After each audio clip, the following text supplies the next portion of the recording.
Hello friends, Sreedhara മേനോൻ്റെ Kerala ചരിത്രം എന്ന് പറയുന്ന ബുക്കിൽ നിന്നും കേരള ഹിസ്റ്ററിയുടെ അറൈവൽ ഓഫ് യൂറോപ്യൻസ് എന്ന് പറയുന്ന ഭാഗമാണ് നമ്മൾ നോക്കിക്കൊണ്ടിരിക്കുന്നത്.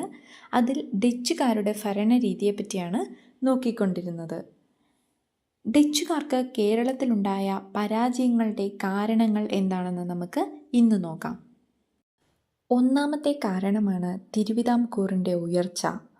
മാർത്താണ്ഡവർമ്മ കുളച്ചൽ യുദ്ധത്തിൽ ഡച്ചുകാരെ ദയനീയമായി തോൽപ്പിച്ചതും ഡച്ചുകാരുടേതായിരുന്ന അയൽ രാജ്യങ്ങളെ ഓരോന്നായി തിരുവിതാംകൂറിനോട് ചേർക്കുകയും ചെയ്തത് ഡച്ചുകാരുടെ ദയനീയമായ പരാജയത്തിനുള്ള ആദ്യത്തെ കാരണമായിരുന്നു.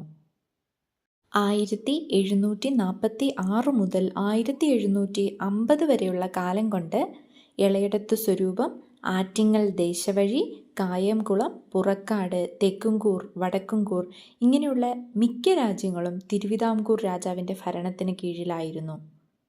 അങ്ങനെ മാർത്താണ്ഡവർമ്മയുടെ പടനീക്കം മൂലം കേരളത്തെ കീഴടക്കാമെന്നുള്ള ഡച്ചുകാരുടെ മോഹം അസ്തമിക്കുകയായിരുന്നു. മാർത്താണ്ഡവർമ്മയുടെ ആക്രമണം മൂലം കൊല്ലം, മാർത്ത, കായംകുളം, പുറക്കാട് ഇങ്ങനെയുള്ള എല്ലാ സ്ഥലങ്ങളിലെയും പ്രധാനപ്പെട്ട ഡച്ചു സ്ഥാപനങ്ങളെല്ലാം തന്നെ തിരുവിതാംകൂറിനോട് ചേർക്കപ്പെട്ടിരുന്നു. പക്ഷേ 1748 ഡച്ചുകാർ തിരുവിതാംകൂറുമായിട്ട് ഒരു കരാറിൽ ഏർപ്പെട്ടിരുന്നെങ്കിലും ആ കരാറുകൊണ്ട് പോലും ഡച്ചുകാർക്ക് എതിരെയുള്ള മാർത്താണ്ഡവർമ്മയുടെ ഈ നീക്കങ്ങൾക്കൊന്നും ഒരു അവസാനം കാണാൻ കഴിഞ്ഞില്ല. ഏറ്റവും ഒടുവിൽ 1753 മാവേലിക്കര ഉടമ്പടി കൊണ്ട് തിരുവിതാംകൂറിൻ്റെ ആഭ്യന്തര കാര്യങ്ങളിൽ ഒന്നും തന്നെ ഡച്ചുകാർ ഇടപെടരുതെന്നും തിരുവിതാംകൂർ മറ്റു രാജ്യങ്ങളുമായി യുദ്ധത്തിന് പുറപ്പെടുമ്പോൾ ഡച്ചുകാർ നിഷ്പക്ഷത പാലിക്കണമെന്നും വ്യവസ്ഥ ചെയ്തു. രണ്ടാമത്തെ കാര്യം, കുറേ അധികം നാളുകളായി കണ്ടിന്യൂസ് ആയിട്ട് പരാജയം നേരിട്ടുകൊണ്ടിരുന്ന വ്യക്തിയായിരുന്നു കോഴിക്കോട് സാമൂതിരി. എന്നാൽ പിന്നീട് അങ്ങോട്ട് സാമൂതിരിയുടെ ഉയർച്ചയാണ് കാണാൻ കഴിഞ്ഞത്. 1718 ഡച്ചുകാരും സാമൂതിരിയും തമ്മിലൊരു സന്ധി ഒപ്പുവെക്കുകയും സാമൂതിരി ചേറ്റുവ ദ്വീപും കൊച്ചിയിൽ അദ്ദേഹത്തിനുണ്ടായിരുന്ന എല്ലാ ദേശങ്ങളും ഡച്ചുകാർക്ക് വിട്ടുകൊടുക്കുകയുമൊക്കെ ചെയ്തിരുന്നു. എന്നാൽ 1755 മുതൽ ഇവയെല്ലാം തിരിച്ചു പിടിക്കുവാനുള്ള സൈനിക നീക്കങ്ങളാണ് സാമൂതിരി ചെയ്തു തുടങ്ങിയത്.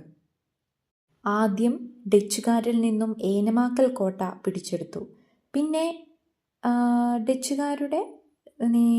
ഡച്ചുകാരുടെ അധീനതയിലുണ്ടായിരുന്ന മിക്ക പ്രദേശങ്ങളും, പറവൂർ, തൃശ്ശൂർ, മുള്ളൂർക്കര അങ്ങനെ മിക്ക പ്രദേശങ്ങളും സാമൂതിരിയുടെ നിയന്ത്രണത്തിലായി.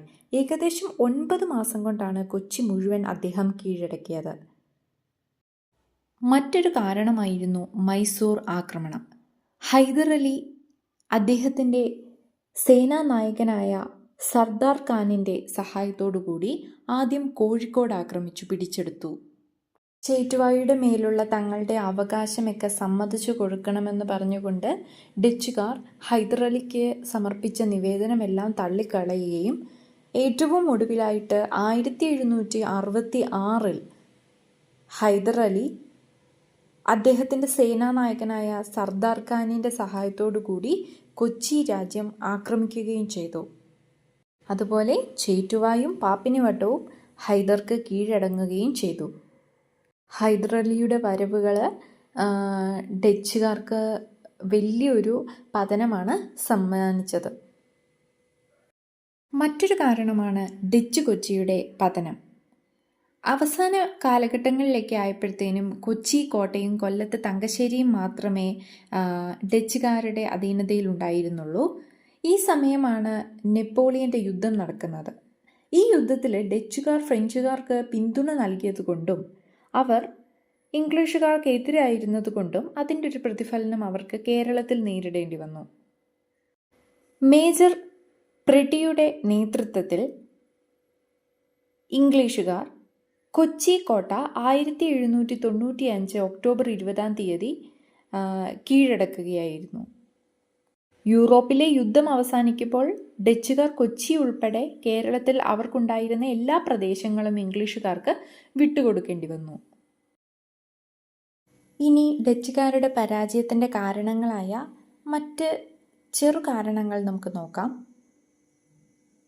ഫ്രഞ്ചുകാർ, ഇംഗ്ലീഷുകാർ തുടങ്ങിയ മറ്റു യൂറോപ്യൻ ശക്തികൾക്കുണ്ടായ ഉയർച്ച ഡച്ചുകാരുടെ പദ്ധതികളെ പൊളിച്ചുകളഞ്ഞ ഒന്നാണ്. മറ്റൊന്ന്, ഡച്ച് കാലഘട്ടത്തിൽ കേരളീയ രാജാക്കന്മാർ പോർച്ചുഗീസുകാരുടെ കാലത്ത് ഉണ്ടായിരുന്നതിനേക്കാൾ അധികം സൈനിക ശക്തി നേടിയിരുന്നു എന്ന കാരണമാണ്.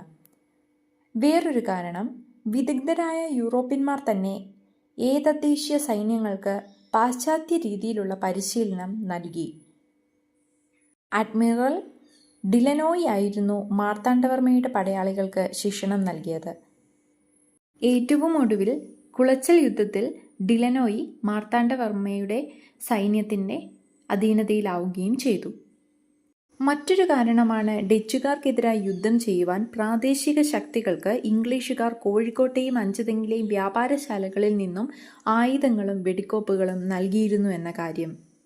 യഥാർത്ഥത്തിൽ ഡച്ചുകാരുടെ നിയന്ത്രണത്തിനധീനമായ രാഷ്ട്രീയ സംഭവ വികാസങ്ങളാണ് അവരുടെ പരാജയത്തിന് ഇടയാക്കിയത്.